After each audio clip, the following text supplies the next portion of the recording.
Hare Krishna. Don't look over temptation, overlook it. Our eyes have a thirst for good looking objects. In fact, our whole being has a craving for pleasure. And whenever we come across a good looking object, often we look over it, trying to visually consume it, trying to extract as much pleasure through that sight as possible.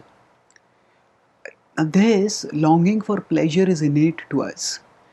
We have the longing for pleasure, but along with that, we also have the intelligence to choose the right pleasure, the intelligence to differentiate between that pleasure which is real and lasting and that pleasure which is illusory and fleeting.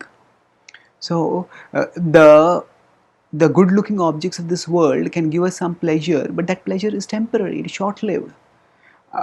And the objects themselves, their good looks themselves are not very long lived, and even if those looks stay for long, for a few years, for a few decades, actually how much can we consume them? The our own capacity to enjoy them is limited. Our senses capacity to enjoy the sense objects is limited, and that's why the pleasure we get through them is limited.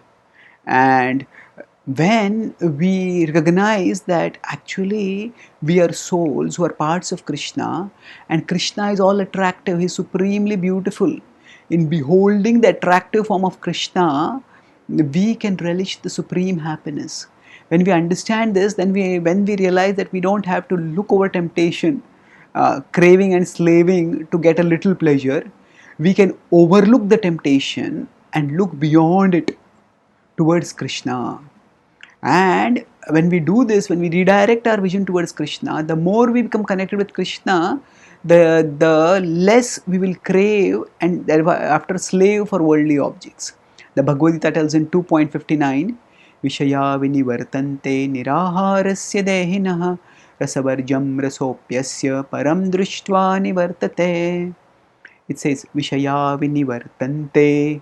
Vishaya is sense objects. Vinivartante, when one gives up those sense objects. Niraharasya dehinah. Dehinah, the embodied soul feels as if niraharasya, as if I am not having any ahar, I am not having any food.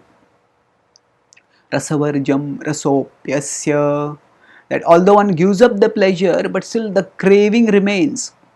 One not indulging, but still one is longing. But param drishtva nivartate, param drishtva, when one gets, drishtva is vision, param is higher.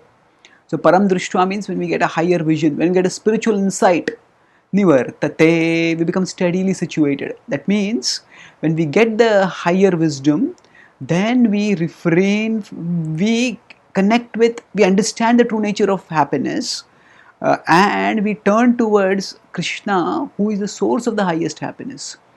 So while we are trying to focus on Krishna, temptations will still come our way. And at that time, instead of looking over them, thinking maybe I should enjoy, how much can I enjoy, how much can I indulge without getting into trouble, if you can just stay firm, overlook it. No, I have something higher to look at. Let me turn towards Krishna. Let me focus on Krishna. Let me become absorbed in Krishna. In this way, when we overlook temptation, we can march steadily and be joyful because of our connection with Krishna even in this world, and then become supremely joyful when we become fully connected with Krishna, fully absorbed in Krishna, and become elevated to Him, elevated to His eternal abode on developing pure love for Him. Thank you. Hare Krishna.